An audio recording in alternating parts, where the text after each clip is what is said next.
Welcome to the Focus on Why podcast. I'm Amy Rowlandson and I ask my guests one simple question. Why? Focusing on the importance of why, I share with you the relatable, uplifting and inspiring conversations I have with people from all walks of life. This podcast will encourage you to focus on your why to enable and empower you to achieve the success you desire. Have a purpose, have a plan, focus on why.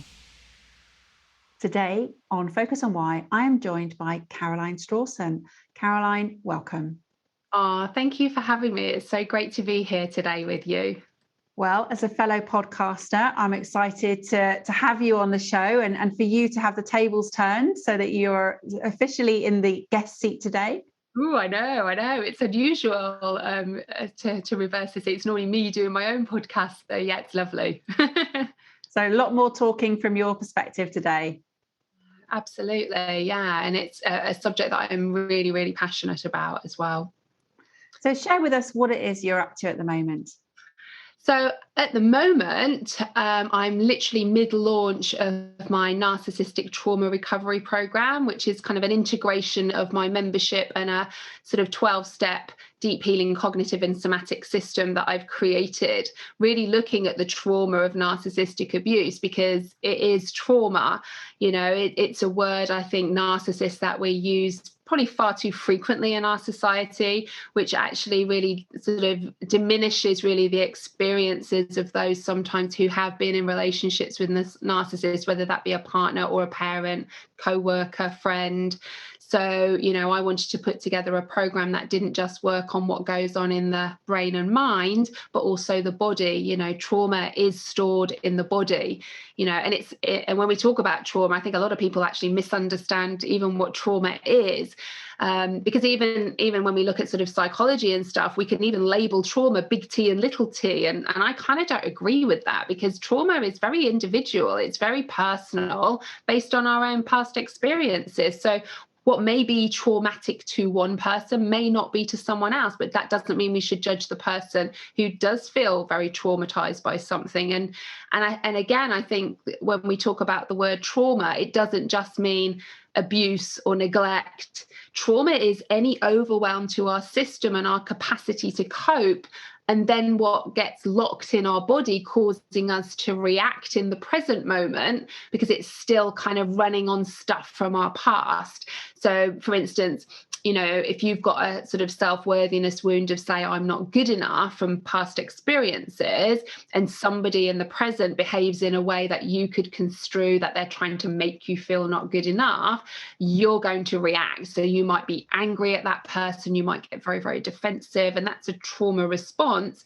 because we're not coming from a place of clarity and calmness and curiosity. So we know we've kind of become blended with a part and we're reacting back. So, you know, trauma is really what we say to ourselves that is held in our body about the events that we are experiencing. It's not the event itself. You know, for me, narcissistic trauma isn't the narcissist.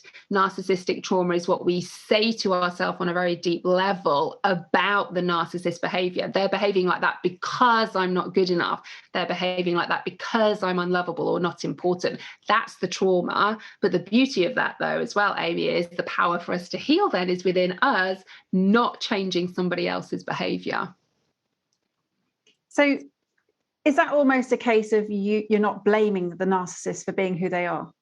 Correct. And I think this is funny enough, I was having a conversation with somebody about this yesterday as well, Amy. And, you know, the whole sort of field of narcissism, I approach it quite differently to a lot of other people because I'm trauma informed, which means I get root cause elements of things. But this isn't to diminish the experiences of those at the hands of a narcissist. You know, abuse is abuse. There's no excuse for it. But when we can start to understand why people behave the way that they do, what we can do then is empower the person who's being perpetrated against, so, you know, partner or whomever, to understand the narcissist behavior is not because of you, it's because of their past experiences. And I do a lot of what's internal family systems in the work that I do. So internal family systems is an evidence-based parts therapy. It's just the most wonderful therapy because we look at things very, very different. So we all have parts of us, your listeners will probably have, if you get invited somewhere, have a part of you that really, really wants to go. And then there's this part saying, yeah, but you'll be really tired and you won't be able to work properly the next day. So we all have these different parts of us. And on the whole, parts can be, very productive in our system, but we can also have quite destructive parts within our system as well. And they are there for a reason.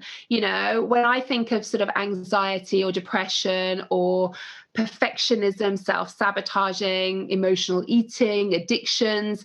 These are all parts of us that are there to protect us from what our brain thinks is distracting us away from something even more painful. So how internal family system works, it's almost like if you think about it like a triangle.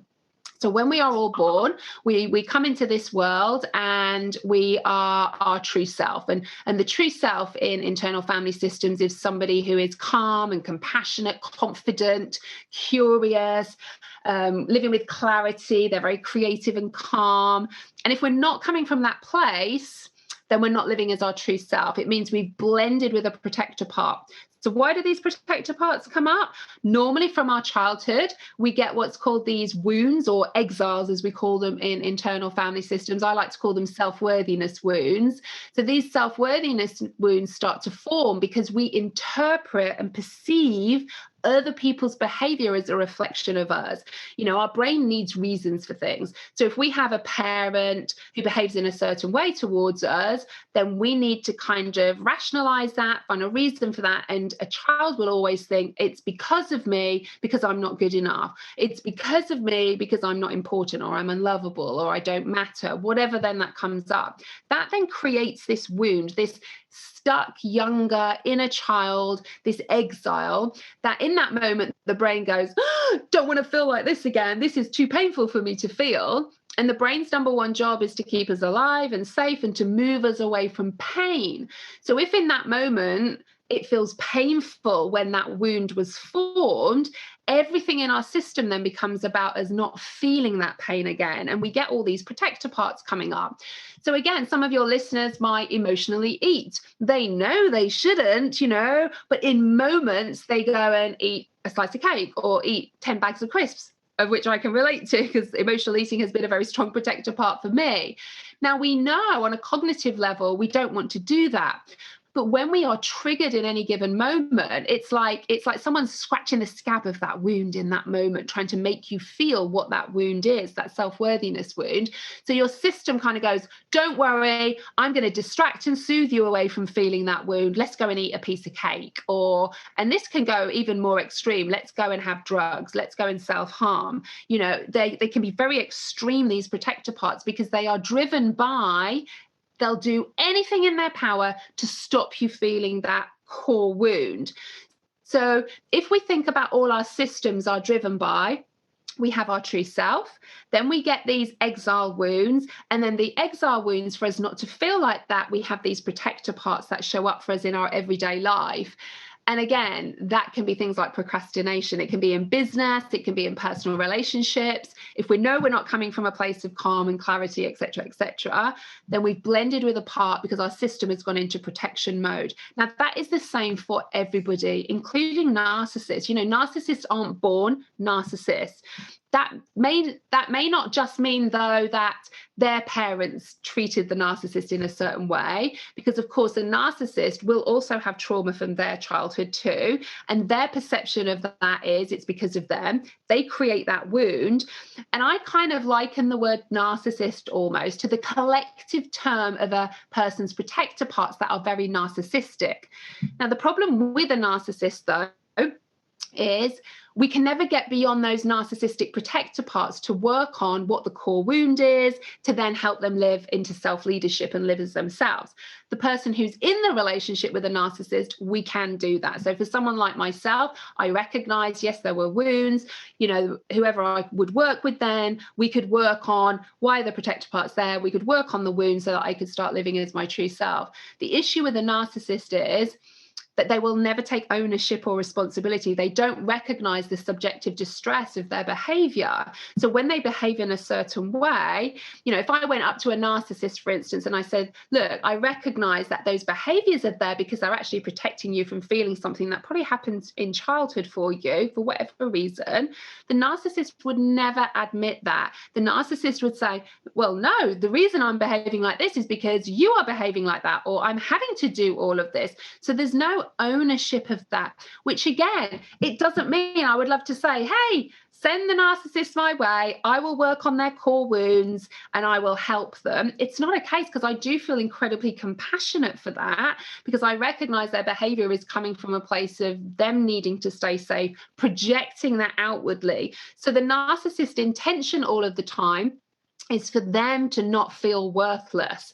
And by nature of their intention, the impact of that on somebody else is, if they're coming from a place of a wounded part, they will react and they'll blend with their protector parts too, which is why codependents, those who have a lack of self, who are saying things like, I'm not good enough, are magnets to a narcissist, because a codependent will give.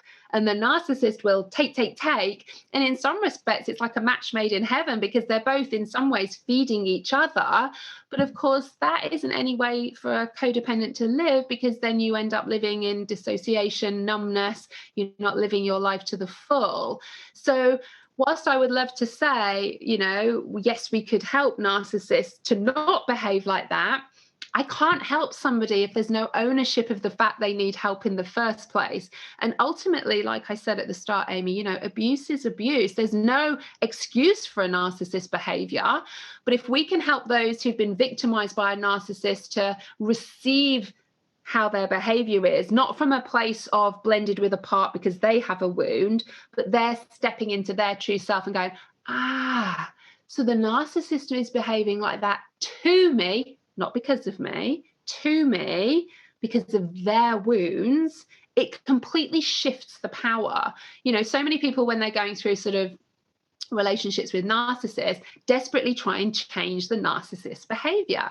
And they try and change their behavior by them changing their behavior. So it soothes their system. But a narcissist, nothing you will ever do for a narcissist will ever be good enough anyway.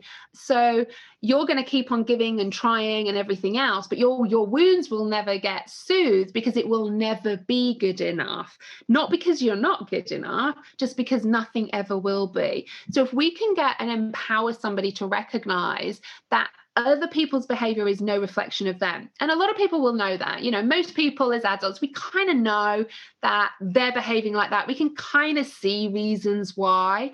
But the problem with that is a lot of people only work on the cognitions of all of that. We work on the symptoms, and we work on, affirmations, which absolutely have a place. But if we're not working in the body with the activation that happens in the body, we're not processing those past memories, almost time stamping them in a part of our brain into the past, so we don't react in the present. Normally when we react in the present to anything, it's because it's triggered old wounds. Our system goes, we go into a trauma response of fight, flight, and freeze. We have protector parts coming up, trying to not make us feel that certain way, to try and distract us and soothe us away. If we can work on somebody's core wound, so take me, for instance, my core wound initially, my self-worthiness wound was really, I'm not good enough. Hence those protector parts would come up: people pleasing, perfectionism, high achieving, emotional eating, self-harm. 5 very prevalent protector parts in my system, trying to distract and soothe me away from feeling not good enough. Now, if I work on that core wound of not feeling good enough, then those protector parts in my system no longer need to have that role in my system, because there's no wound for them to show up to distract and soothe me away from. We can give them different roles in your system: exercise more, or healthy eating. So those parts aren't going to go away. It's just the job that those parts have taken on because of past trauma is, okay, I need to make Caroline eat a load of food if someone is going to activate that wound. So it's constantly trying to do the best for me. That's why when we work on things like addictions, for instance, it's not about the substance, helping people with addictions and things like that. of course, there's a chemical element within our body around all of this. But if we genuinely want to stop somebody distracting and soothing away, because if you take away the addiction, they'll find something else. If you have someone who's addicted to drugs, for instance, and you sort of take away the drugs, they'll find something else, because the root cause hasn't been addressed. We're just shifting it around the system where other things come up. But if we work on that root cause, the kind of self-worthiness wound, why did you feel not good enough? And we work within the body. So we don't just know we're good enough, we feel good enough. Then our system totally shifts, and we can empower ourselves then to live as much as we can as our true self in the present moment too. Wow, there's so much there. Honestly, Caroline, I'm not sure where to start. I mean, the whole vicious circle that you were talking about, and how it just keeps sort of perpetuating itself. Move that circle into the trauma triangle that you've been talking about, and how to become that true self, and as you said, focus on the root cause and not the effects that are coming through.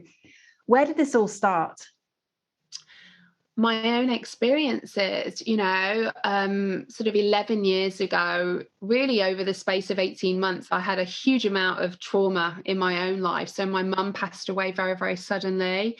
I'd had multiple miscarriages between my son, and I did go on to have a daughter as well. And things really broke down in my relationship with my ex-husband. They hadn't been right for a while, but I was so dedicated to being the best mum I could and focusing on creating a family. I kind of just got on with it, really. Because I was financially dependent upon my ex-husband as well. So I was kind of trapped, not knowing how to get out, because if I did leave, then how would I survive financially? So I just threw myself into being a mum.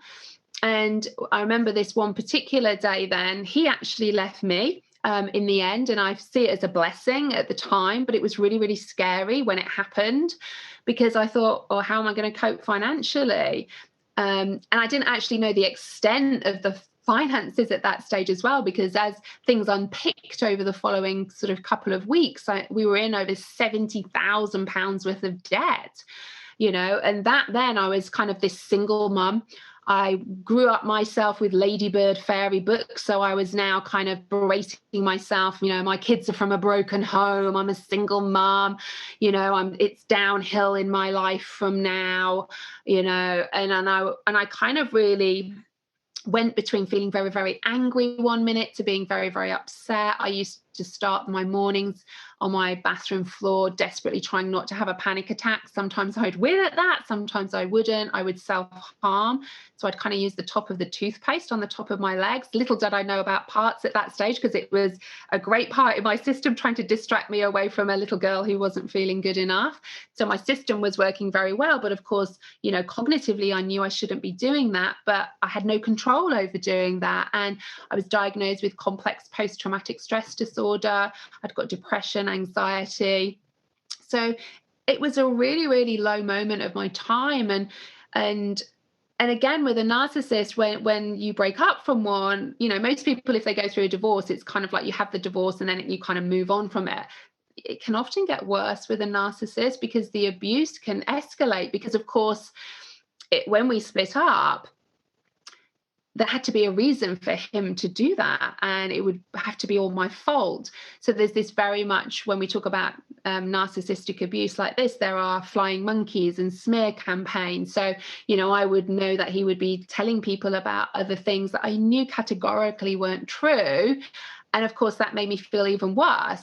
So all of his actions weren't making me feel better. It was actually making me feel even more worthless than what I already felt. So, not only was his behavior highlighting my own self-worthiness wounds in our marriage, that was continuing as well once we split up. And then in April of 2013, it was a real turning point for me, really my lowest point at that stage. I actually had my family home repossessed as well. So I literally, other than my 2 children, I had literally lost everything. I'd got pence in my bank account. The money coming in didn't equal the money going out. I was a podiatrist at the time, so I kind of ran a part-time clinic. But between tax credits and the little money I was getting from my ex, I just didn't have enough money to survive and certainly stay in the house that I was. So it got repossessed. And I remember I hit 40 that year as well, Amy. And I genuinely remember thinking on my birthday, I've got two directions here. One, I can kind of sit in this poor me, this victim-like state and think, how dare he treat me like this, and feel angry. Or I could think, well, okay, this has happened. Don't know how I'm going to get out of this. Don't know how I'm going to feel any better, but I want to. I want to do something different. And, luckily I chose that pathway. And that really started me on a pathway of my own personal discovery of really, I'd really focused on it, that it was him making me feel that way. But actually what it was his behavior highlighting a wound that I'd had from childhood. And that came from my relationship with my father.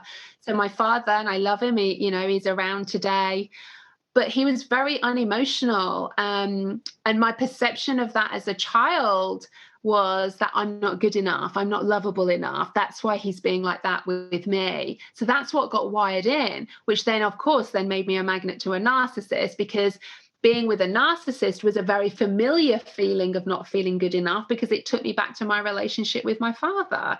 So my version of love was, with a man, I must feel not good enough. That's what love is. It's what I knew. So, of course, that made me a magnet. Now, it was only then as I started exploring all of this and understanding that I could see actually my ex-husband was just shining a great big spotlight on the wounds that were already there. So I had to go back. And initially, when I started to do this inner work myself, I was doing a lot of cognitive work. So, looking at the symptoms of how I was feeling. But I was still really stuck. I kind of felt like I was just in this circle and I couldn't kind of break it. And it was only then when I started to look at somatic work, the kind of, in the body. So I really retrained in everything. I kind of have done lots of qualifications over the years to retrain, really in the modalities that I think are very relevant and prevalent for those healing from narcissistic trauma. So it's, it isn't just about giving people affirmations or talking to them, whilst that absolutely has a place because it validates people's experiences and we want them to know that. For me, it was really important from a trauma-informed perspective. So trauma-informed means we look at the root cause. It's not just about the symptoms. It's not just about the here and now. It's why. Just like if you go to the doctor, sadly, many doctors, they just want to give you antidepressants. For me, it's like, well, okay, why are you feeling like that? Why are you depressed? And sadly, the society we live in today is very much symptom management as opposed to root cause resolution. So I wanted to really help people look at the root cause. Why do you feel the way you do? Why were you in a relationship with a narcissist? Where does that come from? And that really is a lot of inner work, going back to our childhood, understanding that, and then so I use a lot of internal family systems. I use EMDR and brain spotting, which are fantastic somatic psychotherapies as well, to really, really access parts of the brain that talking doesn't, so that we can really timestamp those memories into the past, so that we can come from a place in the present of remembering things as opposed to reliving them in our body. So we don't need to have those protector parts trying to protect a wound that is no longer there. And that doesn't mean we erase things that have happened in the past. And it doesn't mean we excuse things that have happened in the past. But it means that our system understands they happen to us, not as a reflection of us, so that we know that it was just, we were in that situation and their behavior came from them projecting out onto us because they were trying to soothe their own wounds then as well. That's why I love sort of internal family systems. We always come from a place of compassion and curiosity. And of course, like I say, it doesn't excuse people's behavior. But if we can understand, why people behave in the way that they do, it's a much softer way of looking at things. I'm not here to demonize a narcissist, for instance, because I understand why they behave the way that they do. That doesn't mean I excuse their behavior at all. And I think when we medicalize narcissistic personality disorder, we sometimes excuse the behavior because we say they've got a medical condition, whereas actually it's childhood trauma as to why they behave like that. But that still doesn't excuse their behavior. That doesn't make it right. So I don't want to sit here and say we're going to focus on the narcissist and, work on let's work on healing them. If we can't heal somebody if they don't acknowledge that there's anything to be healed. What I want to do is empower those who have been in relationships with narcissists, like I was, understand why we feel the way that we do, so that now when I communicate, say, with my ex, there's no activation. In fact, I feel compassion towards him and gratitude, because I get to do what I love now as well. I feel it's my true purpose. But I look at him with compassion, because I know he'll never know the depth of a true connected relationship, because of his own childhood as well. So there's a compassion element for me with all of that. Doesn't mean I excuse his behavior, but it means I understand why he behaved like that. But I can understand that now because I'm coming from a place of self, my true self, not blended with a protector part, because my wound was being activated and triggered because of his behavior. So the purpose piece now, what is that for you? So the purpose now is, I bring in a lot of positive psychology into the work. And there's a term that we have in positive psychology called post-traumatic growth. And post-traumatic growth, gosh, I was just fascinated by this. It's growth because of your trauma. And a lot of people might think, oh my goodness, if I've been through this, how can that be good for me? Now, again, that doesn't excuse what has happened to you. And it doesn't take away the pain of what happened to you either.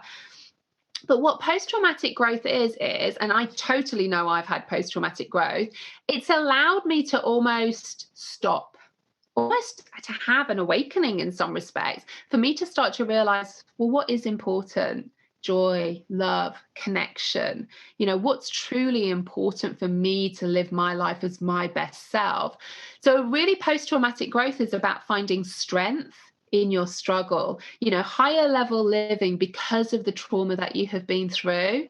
So for me, the purpose, I genuinely feel like I went through everything I went through for a reason, so that I could come out and really help other people understand that when you're going through narcissistic trauma, it doesn't have to define you. Narcissistic trauma is an opportunity to look at, why do I feel the way that I do in this situation? Where is that coming from? Because it's not that I'm coming from my true self. There's a reason. So I really want to help people find meaning in what they've gone through, to really awaken their own potential, for them to find their purpose as well, so that they can go on and live their best life. Because so often, many of us, we know how we don't want to live our life. I don't want to feel like that. I don't want to be in a relationship like that. And that's what we focus on, the don't wants. Whereas actually, I want to help people shift in, well, what do you want? Because it's all available to you. What is it you want? But if we've got parts stopping us from going to what we want because of old self-worthiness wounds, it's a whole system. So, for me, when I help people, and I totally see this as a purpose, it's about helping them understand their adult self in the moment. Why do I feel the way that I do? Helping them resource themselves with that activation and dysregulation. Then we go and look at the younger self. What happened? What happened for that self-worthiness wound, the exile, to get stuck in our system, for us to then move to our higher self, so that we can really live our life as our best self, feeling more joy, more love, more connection, and really stepping into that. And that's really where the positive psychology element comes into all of that, and looking at the 6 pillars of happiness and breaking that down, and really looking at, how do we elevate our own life to live the best life we can, because it is all available. The only reason we're not is because we're blended with our own protector parts, because of past experiences, the interpretation of all of that. And if we can shift that. So for me, doing my narcissistic trauma recovery program, it's really important for people, and again, there are other programs out there, but this is a trauma-informed program. It's really in the body, the brain, the mind, the body. We cover all of that, resourcing strategies, and then stepping out into your best self, your higher self. And then, because there's only so much one-to-ones I can do, I've actually created an academy now called the Post-Traumatic Growth Academy.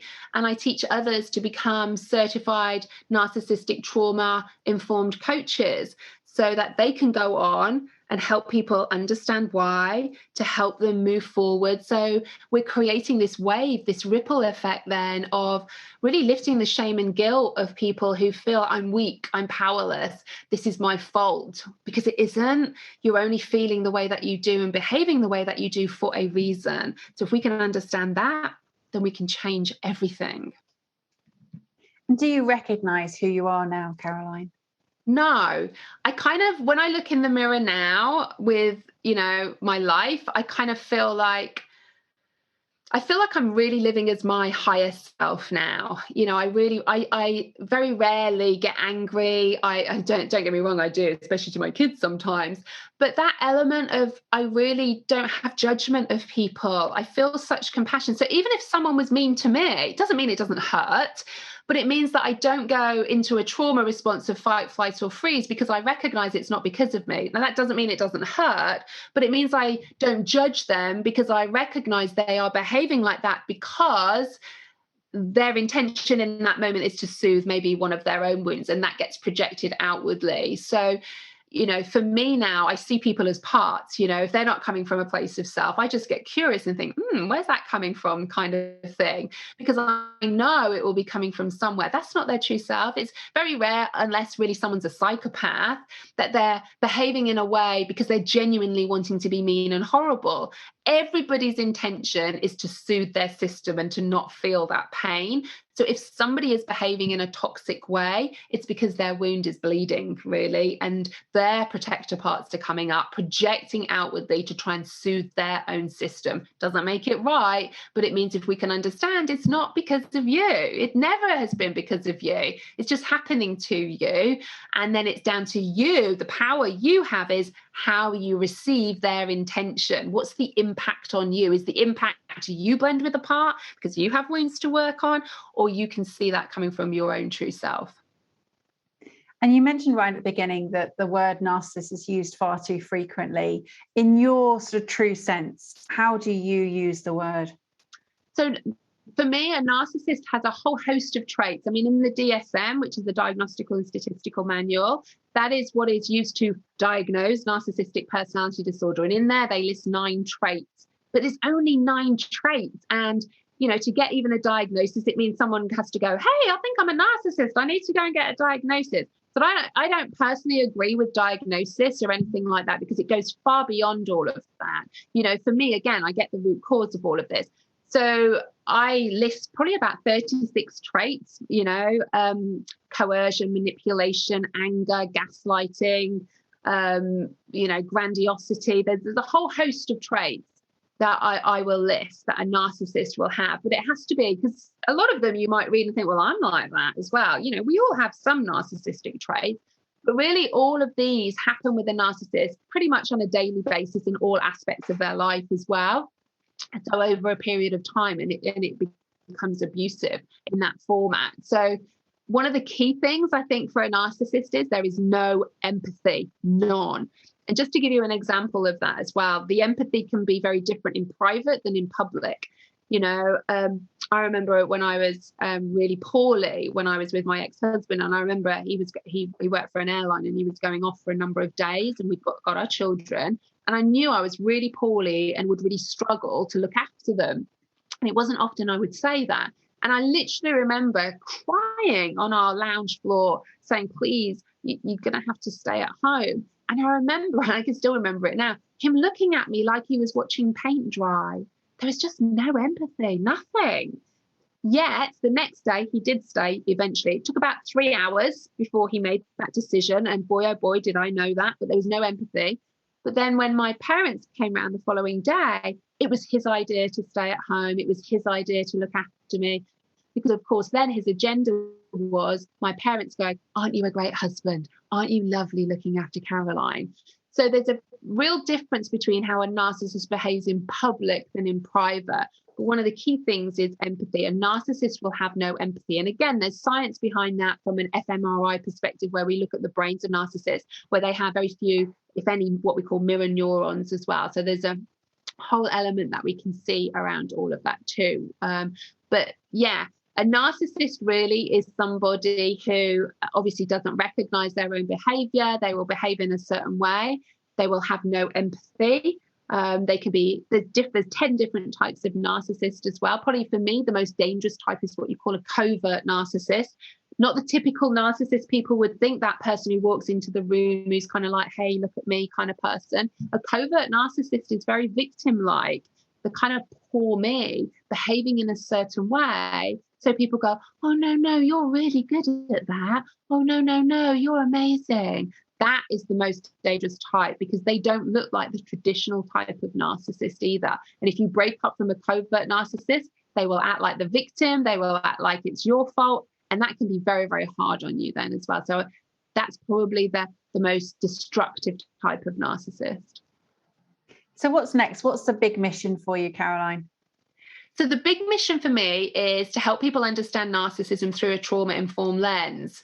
And when we can understand it through a trauma-informed lens, we can bring compassion to it, both for the person victimized by a narcissist and the narcissist themselves.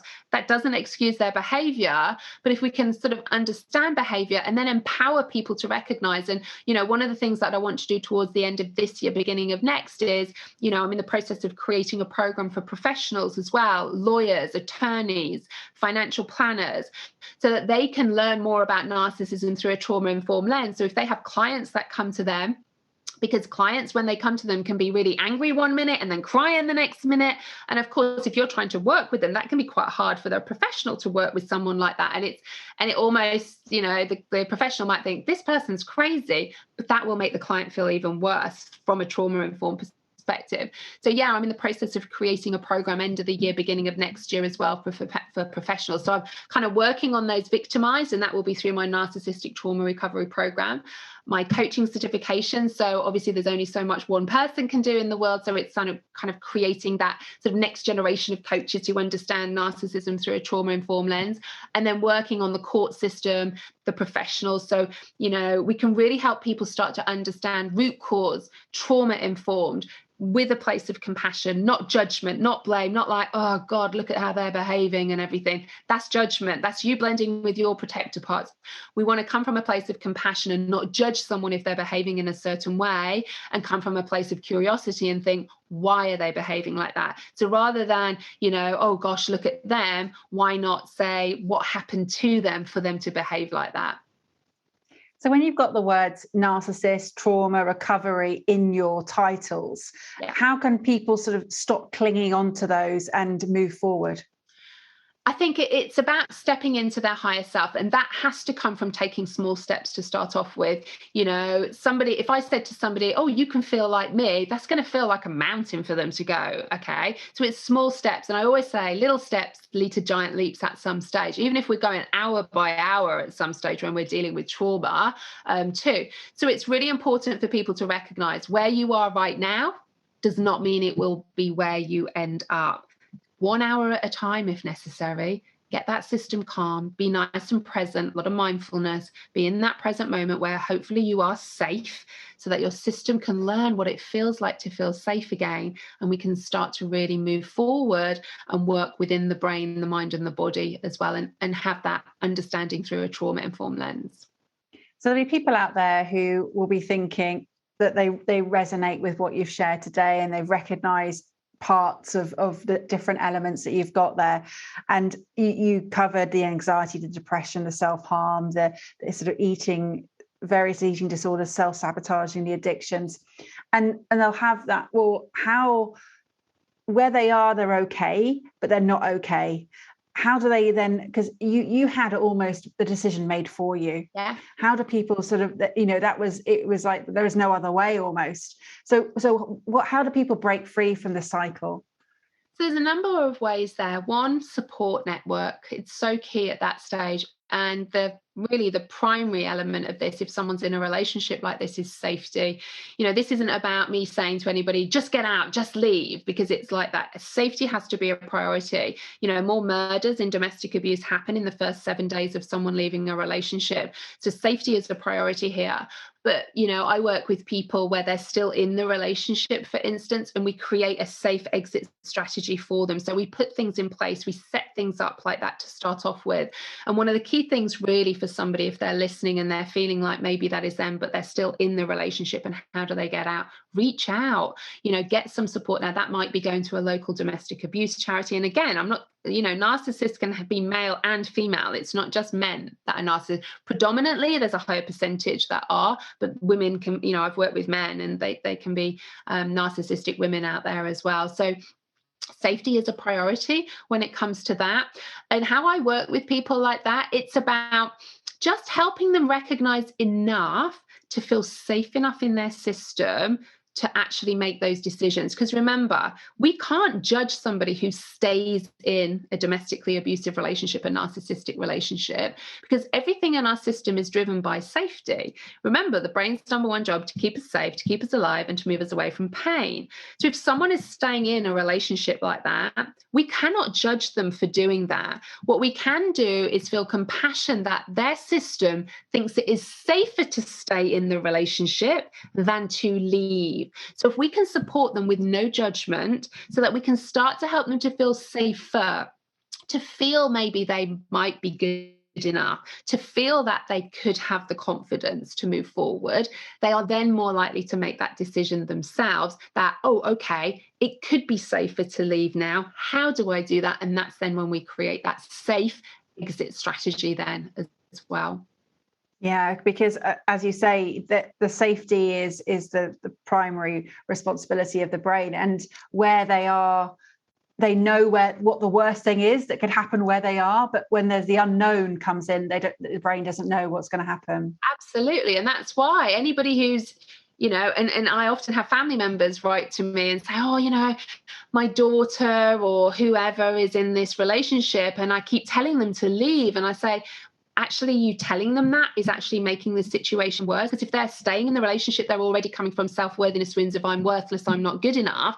So if you're saying to them, you need to leave, they will kind of know that on a cognitive level, because they'll know it's kind of a toxic relationship, but they can't leave because it feels safer to stay. So actually, by telling them to leave and then them staying, you're reinforcing what they already feel about themselves. I must be useless then, because look, my parents or whomever are telling me to leave, and now I'm not even doing that. And the danger of doing that with somebody is they isolate themselves even more. So we want to be there for people in those types of relationship with no judgment, just compassion, so that they know that they can feel safe with you rather than you passing judgment on them not leaving as well. And I know that can be incredibly frustrating, because we see this in domestic abuse charities. People will leave a relationship and then go back, and leave and go back, leave and go back. And that's not for us to judge somebody doing that. That just tells us that their system feels safer in an abusive relationship than out. But where does that come from? Because as we know, on a cognitive level, it isn't safer, but we need to support them in a safe way to recognize that, so that they can then make those steps to leave. Wow, I feel like I've had a whole education in literally like the last half an hour. It's been a whirlwind of fascinating learning here, Caroline, and thank you so much for educating us on this particular field that you're working in. How would people get in touch with you? They can get in touch with me on Instagram or Facebook. So just look up Caroline Strawson. They can drop me an email at hello@carolinestrawson.com, or they can go and look on my website, carolinestrawson.com, and there's a form on there. You can have a read through, some of the modalities that I use, and they can look at the trauma recovery program on there. And yeah, I'm more than happy, any way that I can support. I always try and do everything I can to support people in this area, because I know what it's like. I know what it's like to be at rock bottom, feeling like there's no way out, literally feeling no way out. It's only my children that I'm still here today. So I know what it's like to be at rock bottom, but there is a light at the end of that tunnel. It might feel really dim right now, but there is. It's just, being intentional and starting to take those teeny tiny steps each day. And of course, there's your fantastic resource, which is the podcast. Absolutely. Yes. I have my podcast, the Narcissistic Trauma Recovery Podcast YouTube channel. You can go and, watch or listen, whichever's your kind of preference with all of that. And of course, I have my book, actually. I always forget about my book, actually, which is on Amazon, called Divorce Became My Superpower, because I do genuinely feel it did. I feel like I am living such an amazing life now because of my ex-husband. And that's post-traumatic growth, right there, living higher level living because of trauma that you have been through. If someone had told me that right at the start, I'd have said, no way, I'd never feel like that. But it's a journey, healing is a journey. It's not a destination. And it's just about taking, if necessary, 1 hour even at a time, because that's good enough.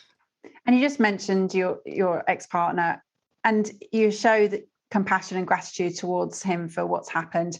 And I don't think there's anything coming back from that side. There's no empathy coming back. But is there a relationship still with the family, with the children, or not?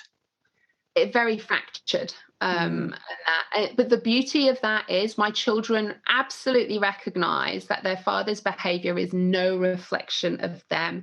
They understand why he behaves in the way that they do. And that, teaching them that, has stood them in good stead, not just for their relationship with their father, but friendships at school, seeing how other people behave and react. So again, actually, when I think about my son is nearly 17 and my daughter's 13, going on 30, I definitely see how they behave with compassion to other people.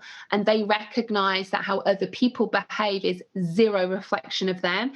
And I didn't know that till my late 30s, early 40s, really. So, however we feel now if we have children in this kind of environment, for me, it's about heal yourself, healing the next generation really with that, and helping them recognize again that other people's behavior is never a reflection of them. So maybe there's a ladybird book in the making there for you, Caroline, that you can rewrite those stories that you thought you had to have this perfect sort of life, and actually you have created that through this. Yeah, absolutely. I think it is. I mean, there's no such thing as perfection. And perfectionism was a huge protector part in my system. But perfectionists are really amongst the most unhappy people, because you think you're going to hit that goal and then everything will be perfect. But guess what? Your system goes, oh, no, we're going to put another one there now for you. You're never going to attain the goal that you think, because your system is set up to keep you going. And then you might burn out. And so there's a whole host of other elements with that. It's always about thinking, when you blend with your protector parts, to recognize, am I doing this with an agenda? So if I'm behaving in this way, am I doing it because I need something in return? Or am I doing it just because I want to do it? I'm coming from a place of true self. And that's a really good gauge, because you might say, well, being driven is really good. And yeah, I'm very, very driven, but I'm not blended with a protector part to be perfect now with an agenda. I'm coming from a place of true self. And if I don't hit something, I look at myself with compassion. I don't think, oh goodness, and blend with a part and think I'm not good enough. And there's a real key difference with that. Well, I'm so glad you've got your place of true self, because I can see the energy that you've put into this, and the ripple effect that you are creating with the academy, with the coaches, is just going to be phenomenal. So thank you so much for coming on the show. Do you have some final words for us, Caroline? Yeah, I think I just want to reiterate really to your audience that, wherever you are right now does not need to define you from where you have been. And it does not mean it will be how you are for the rest of your life. And I just invite all the listeners to get curious about one thing, just one. What one thing could you start to do right now that can support you moving towards your best self? And that doesn't matter whether it's teeny tiny, just one thing. And rather than keep saying one day, let's make today day one. Thank you for listening to the Focus on Why podcast. I'm Amy Rowlandson, and if you've enjoyed this episode, please leave me a 5-star Apple Podcast review. Connect with me on LinkedIn, Instagram and Facebook, and become a member of my inspiring, uplifting and positive Focus on Why Facebook group. I help people to focus on their why with clarity, uniting their passion with their purpose with a plan, to create the life they truly desire. If you would like me to help you focus on your why, then please book a free 20-minute coaching call via calendly.com/Amy Rowlandson. And if you haven't already, please sign up for the Friday Focus weekly newsletter via my website, amyrowlandson.com. Have a purpose, have a plan, focus on why.